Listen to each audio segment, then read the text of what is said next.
Dans le doc, on voit tout ce qu'on ne peut pas voir aujourd'hui quand on est dans l'urgence, dans la réponse politique, policière et dans l'émotion. Donc c'est un travail qu'on a amorcé il y a plusieurs mois. On voit dans le doc au fond une réponse française, c'est-à-dire comment on s'est adapté collectivement au terrorisme.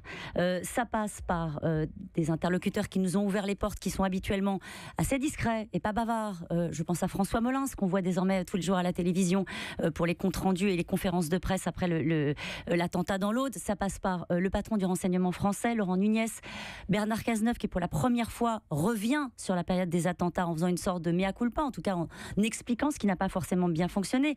On est dans les quartiers, les CAIR, les quartiers d'évaluation de la radicalisation en prison. Là, pareil, on a réussi à rentrer une caméra. On est avec la brigade criminelle. Vous savez, ceux qui chaque jour sont sur Internet et qui regardent les signaux faibles.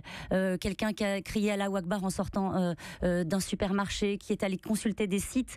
Ça, ce sont des gens qui n'ont jamais ouvert leurs portes et qui nous ont accueillis. On voit, et ça c'est un moment très important du doc, on voit une jeune fille, bien sûr on ne voit pas son visage, qui a voulu faire le djihad, qui nous dit j'étais contente, j'étais fière d'être fichée S. Je l'ai noté, alors je précise que j'ai vu le documentaire. Oui. Contrairement à ce qu'on fait ici dans Village Média, on n'en passe pas d'extrait car c'était une copie de travail dont les visages n'avaient pas été floutés et les voix pas encore maquillées pour évidemment protéger leur anonymat. Cette jeune femme, elle dit une phrase édifiante. La fiche S, dit-elle, j'ai adoré cela. L'interdiction de sortie du territoire, j'ai adoré ça. J'ai adoré que vous me craigniez.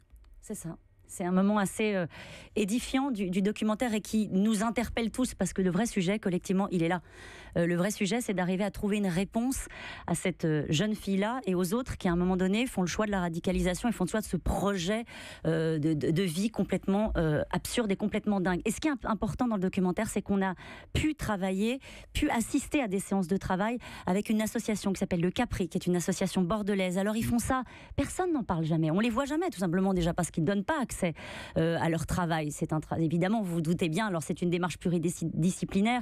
Ils travaillent avec des psychologues, des éducateurs, et ils discutent avec ces jeunes filles-là, ces jeunes garçons, et ils essaient de comprendre pourquoi. Et ils essaient surtout, vous savez quoi, de les ramener. Alors est-ce qu'on arrivera collectivement à les ramener, à les déradicaliser? Alors le mot est plus à la mode, mais enfin il dit bien ce que ça veut dire.